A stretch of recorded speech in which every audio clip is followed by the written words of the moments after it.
Welcome, I'm Brad Hamilton, a lawyer at Jones & Keller.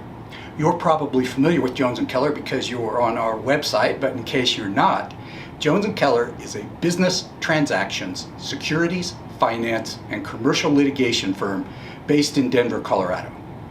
The topic of this video is why Delaware? Specifically, why are there so many Delaware corporations? Almost 65% of Fortune 500 companies are domiciled in Delaware. Almost 90% of the companies that did an IPO in 2019 were Delaware entities. Our startup clients often ask us whether they should form their new company in Delaware, and our securities and investment fund clients and IPO clients already assume that they should form in Delaware, but they may not know why. Delaware was one of the 13 original colonies. It's half the size of most counties in Colorado. And the entire population of Delaware is less than 1 million people, which is less than the Denver metro area and barely more than the city of Denver itself. So why is this tiny little state on the East Coast with great seafood the preferred jurisdiction of formation for so many corporations? There are three primary reasons: history, continued maintenance, and efficiency. Let's look at history first. Delaware has a chancery court that specializes in business issues. The chancery court was formed in 1792. For context, that's only 16 years after the Declaration of Independence and 10 years after the end of the Revolutionary War. A chancery court is a court of equity. They come from feudal England. If you've watched shows like The Tudors and you see the monarch or the bishop holding chapel court in the chapel and hearing people's complaints and ordering resolutions based on fairness and common sense, that's a court of equity. Courts of equity filled in the gaps when there were not written laws, and there weren't many written laws back then. They made decisions based on fairness and common sense. That's what equity means. In the 1600s, the U.S. colonies, of course, followed English law, and all of the colonies had chancery courts except for Delaware, which had only one court system for both legal matters and equity, which is how most court systems are today in the United States. Then, in 1792, when the other states were getting rid of their chancery courts, Delaware established one to resolve some political intrigue between the Whigs and the Federalists. As a result, by 1800, Delaware had the only remaining chancery court of equity in the United States. Also, until the early 1900s, there were no corporation laws. Corporations were only formed by a charter granted by an act of the legislature. So there were not very many corporations, and there were no particular laws about corporations. So in the 17 and 1800s, corporate disputes were in equity, not law, and in Delaware they went before the Chancery Court. In the mid-1800s, the Delaware Chancery Court, in resolving these disputes, started to develop the concepts of fiduciary duties for corporate directors, the duty of diligence, the duty of due care, the duty of disclosure, all developed from about 1840 to 1870.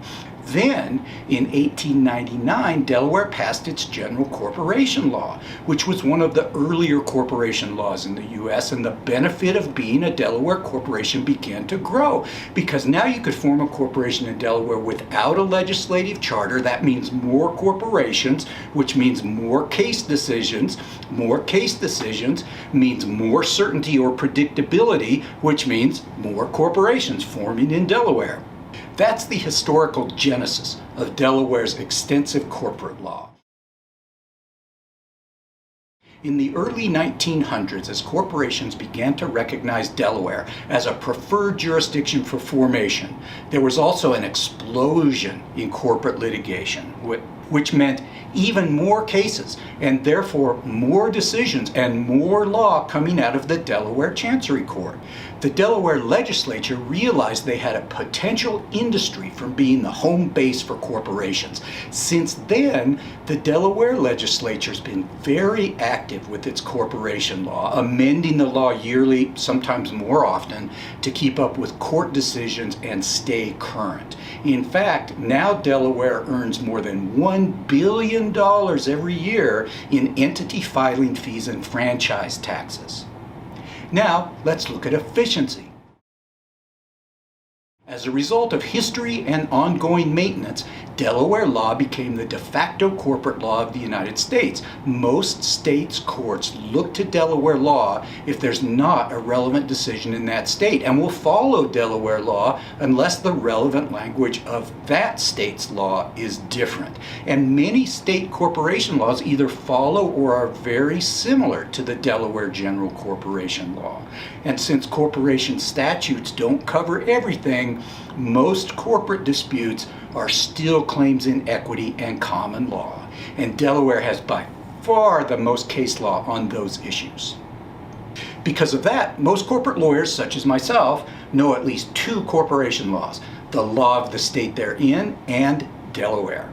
If we're doing a large deal, we work with law firms all over the country. And regardless of where those lawyers are, they probably know Delaware corporation law. So if the deal parties are all Delaware entities, it's more efficient. The lawyers don't have to research and learn the laws of different states to do the deal.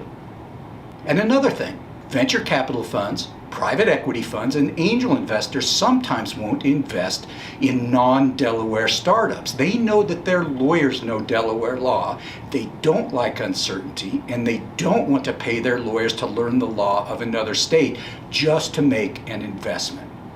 That is how Delaware corporate law developed. But what does that mean for our client? Well, there are some good reasons not to form in Delaware if you don't have to.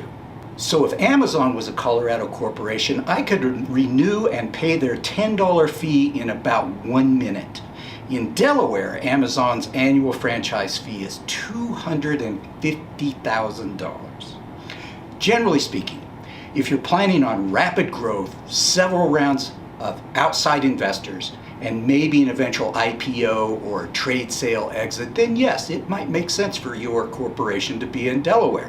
Your investors will probably want that, so it's more efficient in the long run. But if you're forming a company to conduct a local or regional business without rapid growth and multiple investment rounds, probably doesn't make sense to be in Delaware. Form in the state where you are located. This video provides a high-level summary and information on the why Delaware question.